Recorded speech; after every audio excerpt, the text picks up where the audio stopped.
আসসালামু আলাইকুম everyone, welcome to my English tutor vocab 101 এর মডিউল 1 অর্থাৎ বেসিক্সে আমি বিএম জায়েদ মাহিন আপনাদের সাথে থাকছে।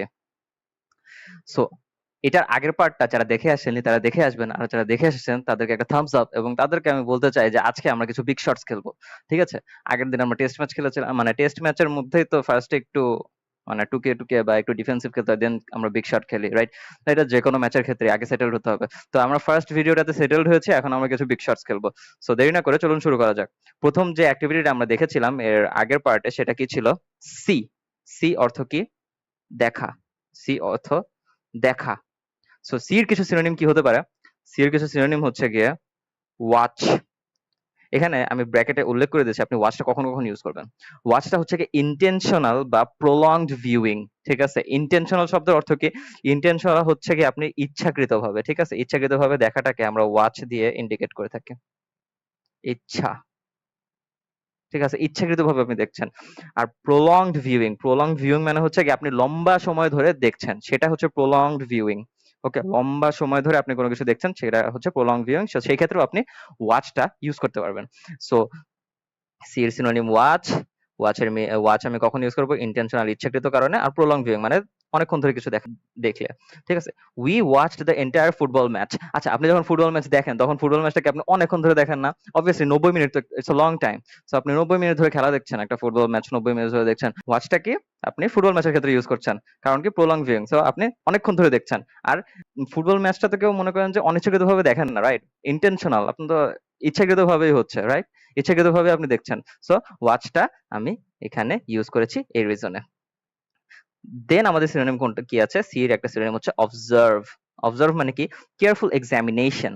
অবজার্ভ মানে কেয়ারফুল এক্সামিনেশন, মানে আপনি একেবারে মনোযোগ সহকারে একটা জিনিস দেখছেন বা একেবারে সতর্কভাবে একটা জিনিস দেখছেন, দেখে ওটাকে জাজ করছেন। সাপোজ আপনি হচ্ছে গিয়ে ক্লাস করছেন, ঠিক আছে? তো ক্লাস করছেন অথবা আপনি মানে কোনো একজনের আপনি অ্যাক্টিভিটিসটাকে জাজ করার ট্রাই করতেছেন, তো আপনি কি করবেন? তার দিকে অনেকক্ষণ ধরে তাকায় থাকবেন, তাকে মানে কন্টিনিউয়াসলি পর্যবেক্ষণ করবেন, রাইট? সো কেয়ারফুল এক্সামিনেশন, আপনি কেয়ারফুল ভাবে তাদেরকে করতেছেন, এক্সামিন করতেছেন। সো অবজার্ভ দিয়ে সেন্টেন্স করবেন, researchers observe the monkeys behaviour for months. একটা রিসার্চ করার জন্য তো অনেক দিন সময় লাগে, আপনার তো মানে কন্টিনিউয়াসলি ওটাকে দেখতে হবে, ওটার মানে যে বিহেভিয়ারটা আছে সেটা জাজ করতে হবে। সো এখানে রিসার্চার্সরা কি করছে? রিসার্চার্স যারা ছিল তারা হচ্ছে গিয়ে একটা বানরের বিহেভিয়ারটা মাসের পর মাস অবজার্ভ করেছে। So researchers observed the monkey's behavior for months. Then see এর আরেকটা সিনোনিম কি হচ্ছে? নোটিস। সি এর আরেকটা সিনোনিম হচ্ছে নোটিস। নোটিস কি? Passive awareness. Passive awareness. এখন দেখেন নোটিস বিষয়টা কখন ইউজ করবেন? আপনি সাপোজ আপনি ইচ্ছাকৃতভাবে কিছু করতেছেন না, ঠিক আছে? আপনি অন্য একটা কাজে মনোযোগ দিচ্ছেন, বাট সাডেনলি আপনি একটা জিনিস দেখলেন। সাডেনলি যে একটা জিনিসটা দেখছেন আপনি, আপনার যে মানে অ্যাওয়ারনেসটা কাজ করছে, এটার ফলে যে আপনি একটা জিনিস দেখে ফেলছেন, তখন আপনি নোটিসটা ইউজ করবেন। ঠিক আছে? She noticed a stain on his shirt. She noticed a stain on his shirt. আচ্ছা, আপনি কারো শার্টে যদি ময়লা দেখেন, এটা কি আপনি মানে তার শার্টে ময়লাটা দেখার জন্যই তাকায় থাকেন? অবভিয়াসলি না। সো আপনি যখন মানে অন্য কোনো কাজ করতেছেন বা তার সাথে কথা বলতেছেন, সাডেনলি আপনি দেখলেন যে তার শার্টে একটা ময়লা আছে। তো এটা কি প্যাসিভ, মানে আপনার কি সাডেন একটা আসছে না? মানে হঠাৎ করে নজরে পড়ছে। তো এই নজরে নোটিস দিয়ে আমরা করব, রেফার করব। সো নোটিস হচ্ছে প্যাসিভ অ্যাওয়ারনেস এর ক্ষেত্রে ইউজ করব। আর মানে সি এর একটা সিনোনিম হচ্ছে কি? Notice. So she noticed a stain on his shirt. So next যে অ্যাক্টিভিটিটা আছে আমাদের সেটা হচ্ছে হিয়ার। হিয়ার অর্থ কি? শোনা। হিয়ার অর্থ শোনা। হিয়ার এর সিনোনিম কি কি হতে পারে? লিসেন। লিসেন। লিসেন কি? ইন্টেনশনাল অ্যাটেনশন, মানে আপনি ইচ্ছাকৃতভাবে মনোযোগ দিচ্ছেন। যখন আপনি ইচ্ছাকৃতভাবে মনোযোগ দিয়ে কিছু শুনবেন, সেটাকে আপনি লিসেন দ্বারা ডিনোট করবেন। আর লিসেন এর পরে সবসময় আমরা টু ইউজ করব। এটা কি অ্যাপ্রোপ্রিয়েট প্রিপোজিশন? Listen to. ঠিক আছে? Listen to this song. Listen to this song. আপনি ইন্টেনশনালি অ্যাটেনশন দিচ্ছেন। গান কি আপনি অনেক ইচ্ছাকৃতভাবে তো শুনেন না। আপনি যখন একটা গান শুনতেছেন, আপনি তো ইচ্ছাকৃতভাবে শুনতেছেন। So intentional attention. So hear. Hear এর আরেকটা সিনোনিম কি? Over hear. Over hear. Over হিয়ারটা কখন ইউজ করবেন? আপনি অ্যাক্সিডেন্টাল হিয়ারিং, মানে আপনি মানে ভুলক্রমে শুনে ফেলেছেন। সাপোজ, ঠিক আছে? আপনার পাশের বাসার ভাবি, মানে পাশের বাসার আন্টি আরকি, আপনার আম্মুর পাশের বাসার ভাবি। সে যখন বাচ্চা-কাচ্চাদেরকে বকা-টকা দেয়, তখন আপনার খুব ভালো লাগে না? তখন আপনি কি এটা মানে ওভারহিয়ার করেন না? মানে অ্যাক্সিডেন্টালি আপনি শুনে ফেলছেন। আপনি কি তার বাসার মধ্যে এমনি কান পাইতেই থাকেন যে কি সে কখন ঝাড়বে, কখন মানে কাহিনী হবে, কখন শুনবো? সো ওভারহিয়ার, ঠিক আছে? ওভারহিয়ারটা আমরা অ্যাক্সিডেন্টাল হিয়ারিং এর ক্ষেত্রে ইউজ করব। তো I overheard them arguing in the hallway. I overheard them arguing in the hallway, মানে দুজন, সাপোজ ধরেন দুজন ঝগড়া করতেছে, আপনি হাইটে যাচ্ছিলেন পাশ দিয়ে, তো পাশ দিয়ে হাইটে যাওয়ার সময় আপনি তো অ্যাক্সিডেন্টালি শুনবেন, আপনি তো ইচ্ছাকৃত ভাবে দুজনের ঝগড়াটা শুনতে চান নাই, রাইট? সো ওভার হিয়ারটা কি অ্যাক্সিডেন্টাল হিয়ারিং। হিয়ারের আরেকটা সিনোনিম হচ্ছে ক্যাচ অর হিয়ার পার্শিয়ালি, মানে লেকচার সাপোজ শুনতেছেন, আপনি জাস্ট একটা পার্ট ধরতে পারছেন লেকচারের, বা একটা পার্ট হচ্ছে গিয়ে আপনি বুঝতে পারছেন, তো এই ক্ষেত্রে যে আপনার শোনাটা হয়েছে এটা কি পার্শিয়াল শোনা হয়েছে, আপনি ফুললি শোনান নাই। সো এই ক্যাচটা হচ্ছে কি হিয়ার পার্শিয়ালি বা briefly. I could catch a few words of their conversation. ঠিক আছে, দুজন কথা বলতেছে বা আপনার সাথে কিছু কথা কথা হইতেছে, আপনি হচ্ছে গিয়ে মানে হালকা একটা পার্ট শুনছেন, ঠিক আছে, তো সেটা কি, সেটা হচ্ছে গিয়ে পার্শিয়াল কিছু না, সো পার্শিয়ালি আপনি শুনছেন, তখন আপনি কি ইউজ করবেন, ক্যাচ ইউজ করবেন। So I could catch a few words of their conversation. Next যে অ্যাক্টিভিটিটা আছে আমাদের সেটা কি, রিড। সো রিড অর্থ পড়া, আগের ভিডিওতে জেনেছি আমরা। রিডের সিনোনিম কি কি হতে পারে, ব্রাউজ, ক্যাজুয়াল, নট থরো। ঠিক আছে, ব্রাউজটা হচ্ছে কি, আপনি যখন ইন্টারনেট ব্রাউজিং করেন, ঠিক আছে, সাপোজ হচ্ছে গিয়ে আপনি কোনো একটা ওয়েবসাইটে গেলেন, ওয়েবসাইটে যে হচ্ছে গিয়ে আপনি ওইটার দেখতেছেন, আপনি একটা জিনিস খুঁজতেছেন, ঠিক আছে, আপনি একটা আর্টিকেল খুঁজতেছেন, সো আর্টিকেলটাকে আপনি প্রতিটা আর্টিকেল মানে ফুললি মনোযোগ সহকারে পড়ে পড়ে আপনি বাইর করেন যে কোন আর্টিকেল, আপনি হেডলাইনটা খালি দেখেন, রাইট? তো আপনি কি ক্যাজুয়ালি সার্চ করতেছেন, একেবারে ভালো মতো না, ঠিক আছে। তো যখন আপনি কি ইউজ করেন, যখন আপনি মানে ক্যাজুয়ালি পড়াটাকে বোঝাবেন, তখন আপনি ইউজ করবেন browse. Okay, I browsed the magazine while waiting, মানে আপনি সাপোজ একটা ম্যাগাজিন পড়তেছেন, ম্যাগাজিনটা তো আপনি মনোযোগ সহকারে একেবারে মুখস্থ করে ফেলতেছেন না, রাইট? ম্যাগাজিনের কি পার্ট গুলো আপনি দেখে দেখে যাইতেছেন, জাস্ট একটা ধারণা নেওয়ার জন্য যে ম্যাগাজিনে কি কি আছে।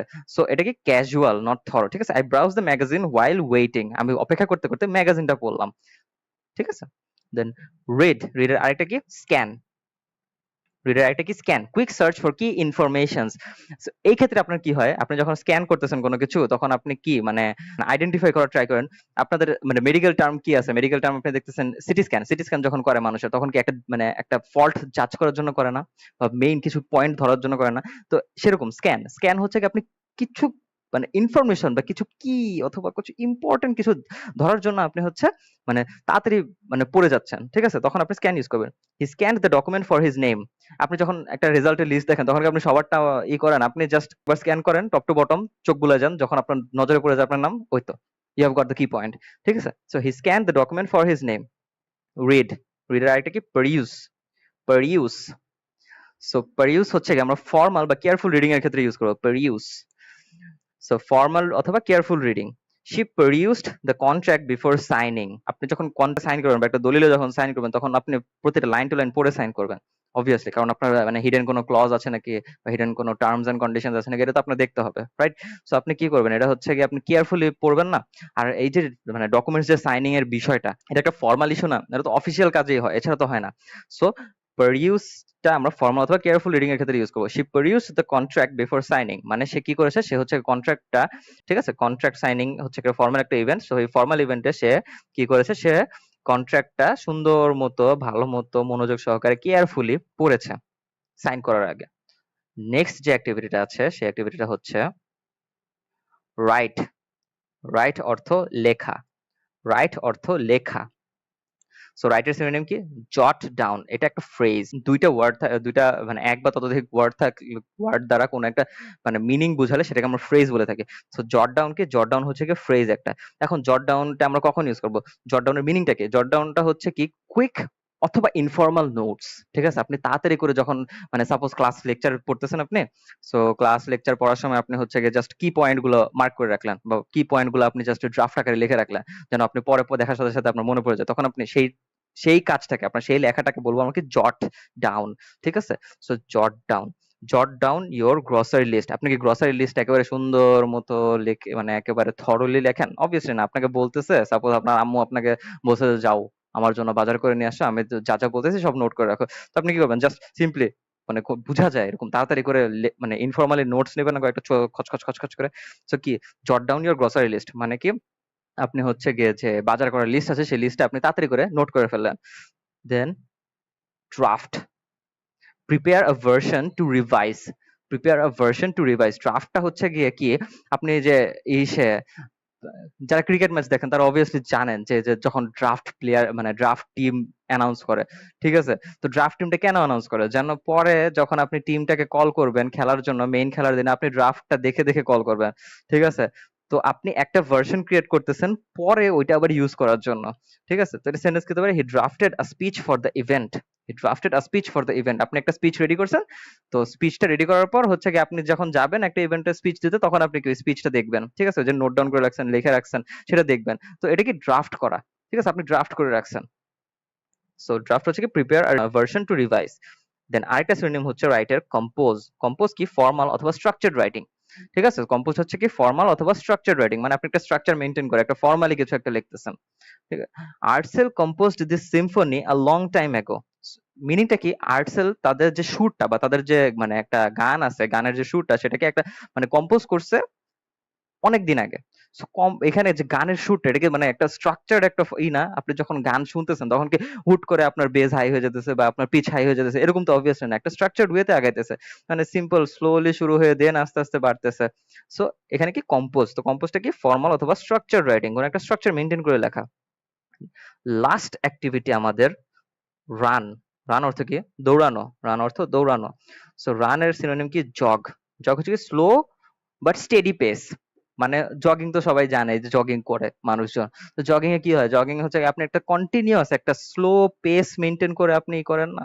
সো এই যে slow and steady pace maintain করে দৌড়ানোটাকে আমরা জগ হিসেবে ডিনোট করে থাকি বা মানে রেফার করে থাকি। So she jogs every morning for exercise. সে হচ্ছে প্রতি সকালে জগিং করে, মানে আস্তে ধীরে একটা কন্টিনিউয়াস পেস মেনটেন করে সে দৌড়ায়, ঠিক আছে, এক্সারসাইজ করার জন্য। দেন রানের আরেকটা কি আছে, স্প্রিন্ট। স্প্রিন্ট হচ্ছে গিয়ে শর্ট অথবা ফুল স্পিড রান, মানে আপনি যে যারা যারা 100 মিটার দৌড়ায়, ঠিক আছে, একেবারে ফুল স্পিডে শো করে চলে যায়, ঠিক আছে, শো করে দৌড় মারে। সো শর্ট রান মানে ডিস্টেন্সটা শর্ট হবে, বা মানে যে রানের যে টাইম পিরিয়ডটা হবে দৌড়ানোর সেটা হচ্ছে শর্ট হবে, বাট সে ফুল স্পিডে দৌড়াবে। সে ফুল স্পিডে দৌড়ানো, এটা কি বলবো আমরা, sprint. He sprinted to catch the bus. Bus ধরার জন্য সে দৌড় মারছে, ঠিক আছে? এখন রানের আরেকটা সিনোনিম কি, ড্যাশ। কুইক অথবা সাডেন মুভমেন্ট। ড্যাশ কুইক অথবা sudden movement. The kids dashed inside when it rained. ঠিক আছে, যখন সাডেন বৃষ্টি পড়া শুরু হয় তখন কি আপনি মানে মানে যাদের আর কি ইউনিফর্ম বা ড্রেসের একটা মানে আছে, মানে মূল্য আছে যে ভাই আমার জামা কাপড় ময়লা হয়ে যাবে, তো বৃষ্টি হওয়ার সাথে সাথে কি আপনি মানে হুট করে সাডেন একটা আপনার টনক নড়ে যায়, দেন আপনি দৌড় দেন না? সো এই যে সাডেন যে টনক নড়ার পর দৌড় দেন, যে আপনি সাডেন যে মুভমেন্ট, এটাকে আমরা ড্যাশ হিসেবে ডিনোট করে থাকি। সো কুইক অথবা sudden movement, dash. The kids dashed inside when it rained, মানে বৃষ্টি শুরু হয়েছে, বৃষ্টি শুরু হওয়ার সাথে সাথে বাচ্চা কাচ্চাগুলো দৌড় মারছে, সাডেন দৌড় মারে রুমে এই সে ভিতরে চলে আসছে। সো আমাদের 5টা অ্যাক্টিভিটিজ এর যে বিগ শট খেলা শেষ। ওকে, সো নেক্সট ভিডিও দেখার আমন্ত্রণ রইল। Thank you all, keep practising and stay connected. One last thing, trust the process.